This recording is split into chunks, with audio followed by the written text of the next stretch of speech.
Day 65 mini ব্লগে অনেক শুভেচ্ছা অভিনন্দন আপনাদের সবাইকে। আমি বসেছিলাম আমার দোকানের সামনে, তারপর দেখি যে আমাদের পাড়ায় শীতলা পুজো আর রীতি রিবাজ হিসাবে সবাই বাইরে বেড়ায় আর মাথায় কুলো নিয়ে পাড়ায় পাড়ায় যায়। তারপর আমার মা ফোন করে বলে যে বাড়ি কিছু জিনিস নিয়ে আসতে হবে কিনে। তাই ওখান থেকে আমি বাইরে বেড়াই, বাইরে বেরিয়ে জিনিসগুলো কিনে নিয়ে বাড়ির দিকে আসি আর ফ্রেশ হয়ে বাইরে বেড়াই। বেড়ানোর পরে আমাদের পাড়ায় 2 নম্বর পুজো, আর এটা এবছরই হলো, কোনো বছর হয় না। এবছরই দুটো পুজো একসাথে হয় আর এখানের মধ্যে কিছু ভাইদের সাথে বন্ধুদের সাথে কথা হয়।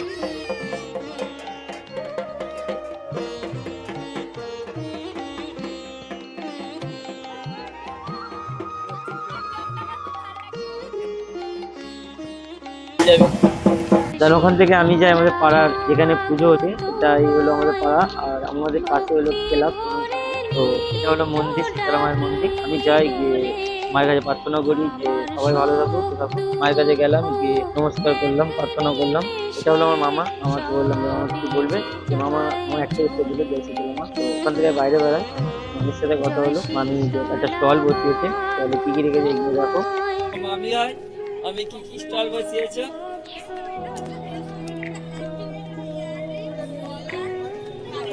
আচ্ছা, প্রাইস গুলো প্রাইস বিভিন্ন রকমের প্রাইস, এগুলো হাতে বানানো, হাতে বানিয়েছি। আচ্ছা, ছেলেদের জন্য শুধু ফেসিলিটি বানিয়ে রেখেছি। ছেলেরা কি বানাবো, না সেটাই সেটাই। ঠিক আছে, আসছি। টাটা। কিছু বলবে? এটাই বলবো, যে যে ভিডিও দেখছো শুরুকে লাইক করো, শেয়ার করে দিও, শুরুকে একটু ফেমাস করো। আমি চাই আমাদের পাড়ারই ছেলে, আর আমার জিনিস দেখে যদি পছন্দ হয় তোমাদের একটু কিনো প্লিজ।